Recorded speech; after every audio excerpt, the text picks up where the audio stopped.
With a win over the Arizona Coyotes in the books, the Chicago Blackhawks move on to round 2, where we get the joy, the liberty to take on the Winnipeg Jets. Now, 9 more wins than them in the regular season.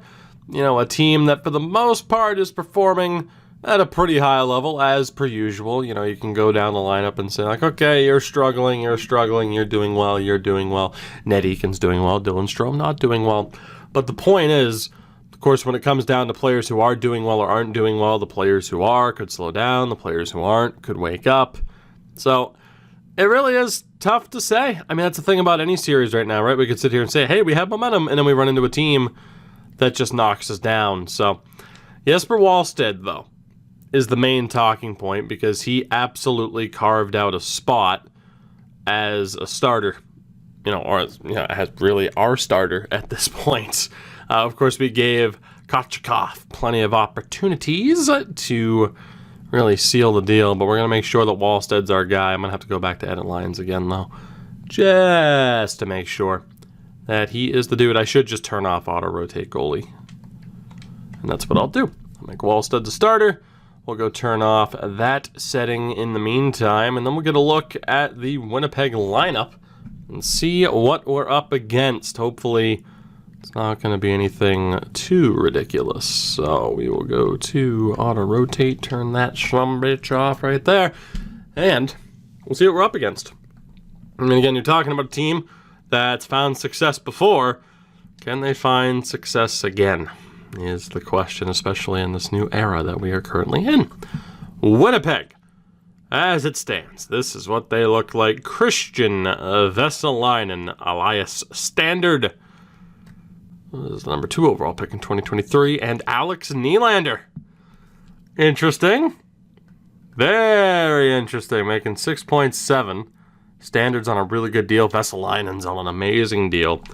Nikolai Ehlers, 4 points in 6 games. Marco Rossi and Grayson Morita was the number 2 overall pick in 2024. So apparently the Jets sucked for a while. They also have a little money invested in their forwards so far, so that kind of scares me that their defense could be loaded right now.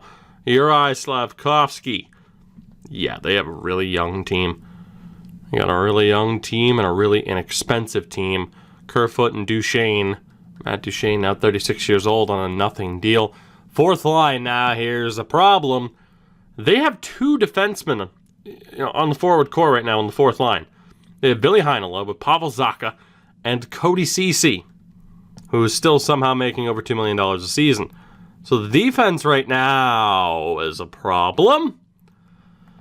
Miro Heiskanen and Josh Morrissey, Connor Timmins and Neil Pionk, Ghost Bear, and Fabro. I am going to be very intrigued to see what the Winnipeg Jets look like heading into next season. Now, their defense was awful, 5-on-5. The goaltender is Joseph Wall, .933 save percentage. Corpusalo, of course, who we're very familiar with, is there as well. So, that's a very intriguing team. No disrespect to the former Kelowna Rocket and Madison Bowie, Matthew Beniers and Taylor Hall are currently out injured. Will likely be Taylor Hall's last season there. That is a game changer because you think of what that forward core looks like when you have Taylor Hall and Beniers on the wing. That is a scary, scary thought. How long are they out for? That is my main question. Please tell me it's for a decent amount of time, i.e. the remainder of this series. Oh, thank heavens.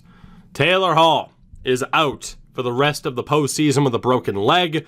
Beniers is out for a month with an MCL sprain. So the Jets are missing 2 of their top players.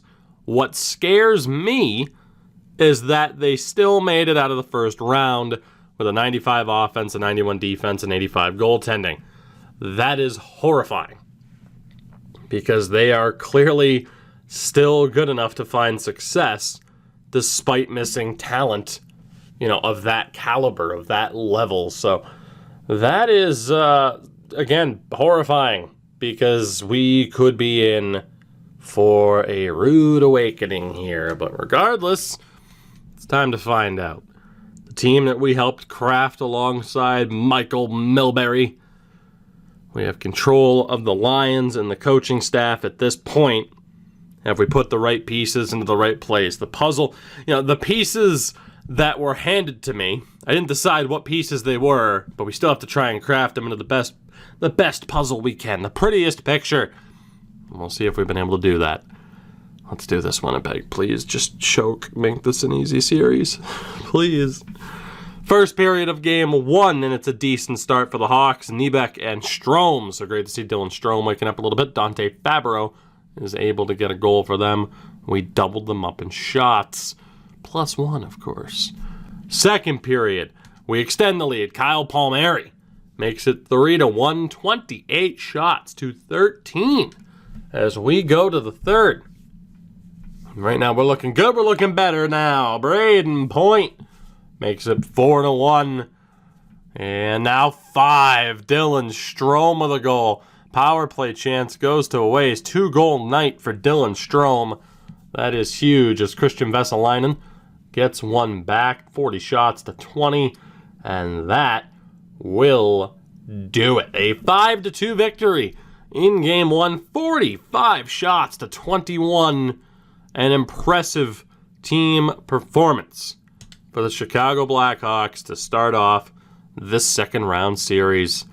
As you see, only Strome and Clark with 2-point nights. I mean, quite a few players who didn't have a point in that game, but you had Brandon Dillon at a +3, tied with Kirby Dach as a team high +3. Eakin, Point, and Metropolitan were actually minus players. Jesper Wallstedt, not amazing at a .905 save percentage, but still only 2 goals allowed. Gave our team the opportunity to win, and they did just that. The Rockford Ice Hogs, by the way, currently in a 1-1 split with the Texas Stars in the second round as well. We won't really be paying too much attention to that series because we got to focus on the task at hand. Game 2 against Winnipeg. Let's do this. First period. Great start for the Hawks. My goodness. This is too good to be true, isn't it? That's what this is. Kyle Palmieri scores 19 seconds in. Ehlers ties it. Less than a minute later, Glenn Metropolitan with the goal. Then Nybeck scores on the power play. Braden Point scores, and Adam Boqvist scores. 4 goals in 5 minutes and change. Hell of a way to turn the tides of this game. Second period, it holds at 5-1, 24 shots to 15. We go to the third period. Braden Point scores on Korpisalo, power play goal for him. He's had a great start to this series. The lead is now 5. That is one hell of a way to make a statement. Metropolitan scores on the power play, 7-1. Horrible angle for Korpisalo to let a goal in from, but I will take it. 7-1 is your final score. What a start to this series for the Hawks. 4 points for Braden Point. Spectacular stuff. Now, obviously, the mind shifts a little bit. The focus changes. Is that just the home team winning kind of deal, or is this team just simply not messing around, and are we going to be due for a short series? Time will, of course, tell. Not a single minus player in that game. Jesper Wallstedt was fantastic. And all in all, that is about as good of a start as you can get to a series. Ryan Pulock goes down to injury. We outscored them 12-3 over the first 2 games, but we just lost one of the focal points of our team. One of our biggest players in Ryan Pulock, and that lack of defensive depth is going to be tested because obviously Jake Wise isn't going to be given the opportunity. So now it's a question of who gets to play, and I need to see if a lefty or a righty is a better idea here, mainly for the sake of the power play. Lefty, righty, righty, righty, right. Yeah, I need another lefty. So defensively, unfortunately for Rockford, they are about to lose somebody. I don't know who that's going to be, though. Oh, boy. Especially, too, because that defense is weak right now. It's either going to be Crawley or Walker. Johns is out. Samorukov. Mr. Crawley. What have they done? I can't remember the lyrics to Mr. Crowley by Ozzy Osbourne right now. Great song, though. Underrated Ozzy song. One of his best. Mr. Crawley, welcome aboard. Let's do this. Walker Strombopoulos. Strombo is not happy. We'll go best lines at that point. Again, that team is a bit of a mess, and there aren't really any prospects we have to worry about. So let's see here. Mr. Wise. 'Twould be wise of you to take a seat for Mr. Crawley. So he works relatively well with Ronick. Boqvist and Nielsen still haven't been great, but Dillon and Clark do work out pretty well. So Nielsen's actually dropped to a minor league top 2. Ronick's been okay. I don't know if Ronick and Boqvist are going to work, but we're going to find out. Yep, we're going to find out. We'll see what happens. We'll put Boqvist on that left-hand side. So the top 4 is still okay. It's not the best defense in the world at this stage, but again, we gotta try and make chicken salad here, don't we? Game 3, the series shifts to Winnipeg. We are without Ryan Pulock. They have some more injuries that we'd have to worry about. Barbashev scores before I can even stop the sim, and Nylander ties it on the power play. Eakin scores. I'm trying to stop the first period sim. Good God. Just sim the first period. 3-2 is the answer. Jesus. Barbashev, Nylander on the power play. Eakin, Heinola, and Eakin again. So we've blown the lead twice. We currently lead by the score of 3-2. Second period, it's now 5-3 because we can't stop scoring. Alex DeBrincat with the goal to make it 4-2. Ceci makes it 4-3. Cody Ceci just scored, for God's sakes. And Metropolitan makes it 5-3. So they are continuing to struggle defensively and in goal. The lead right now is only 2, though. 24 shots apiece. Early power play for the Jets, and they score in the aftermath. Slavkovsky, it's a 1-goal lead. We need a better performance from Wallstead here. The offense has showed up, but the defense and goaltending hasn't been on point. Jake Virtanen gets the goal. Power play that we waste. 4.5 minutes to go. 6-4 is the score. 6-4 holds. The Chicago Blackhawks are up 3-0 on the Winnipeg Jets. They just simply cannot keep the puck out of their own goal. We are 1 win away from going back to the Western Conference Final. Great games for Point and Eakin leading the way. Brant Clark was phenomenal. Kyle Palmieri was garbage. 11 minutes of ice time and a -3. Not a good look. Jesper Wallstead was hot trash. Just a smoldering pile of trash. But we made it work. All things considered. So that is now 18 goals, if I'm not mistaken. Indeed it is. 18 goals in 3 games. An unbelievable pace. Calgary up 2-1 on Los Angeles. On the other side, 2-1 splits Columbus and Tampa leading. We go to Game 4. No reason to make any changes. Can we close this thing out and punch our ticket to the next round? First period, 1-1. So not as crazy as the start as we're accustomed to seeing thus far. DeBrincat scores, as does Marco Rossi. Second period, we're up 2-1. Jake Virtanen. On the power play, we go to the third with a 2-1 lead, but still a lot of time to go. Power play goal for the Jets. Alex Nylander, former Hawk, able to tie this one up. So we hit the halfway point of the third period. Can we get that so important next goal? Ned Eakin, is that enough? He puts it past Korpisalo, another former Hawk. 1 minute to go. The Chicago Blackhawks have completed the sweep of the Winnipeg Jets. We are moving on to the Western Conference Final. A great game for Wallstead. Ned Eakin gets the winner, 3-2. Your final score. Brandon Dillon with a strong game. He and Clark were fantastic. Virtanen, despite the goal, was actually one of 5 minus players in that game.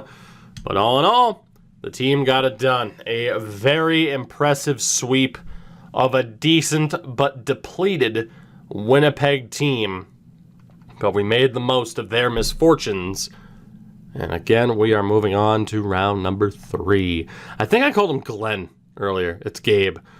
Yeah, I did. I totally called him Glenn Metropolitan, who of course was a real player for both the Habs and the Bruins. That was weird.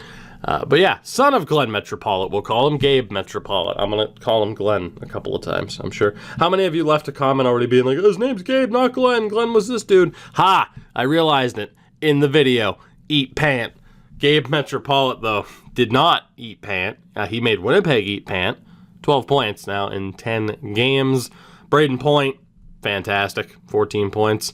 And Eakin, 16 points in 10 games. I mean, Jesus, Montreal. What were you doing?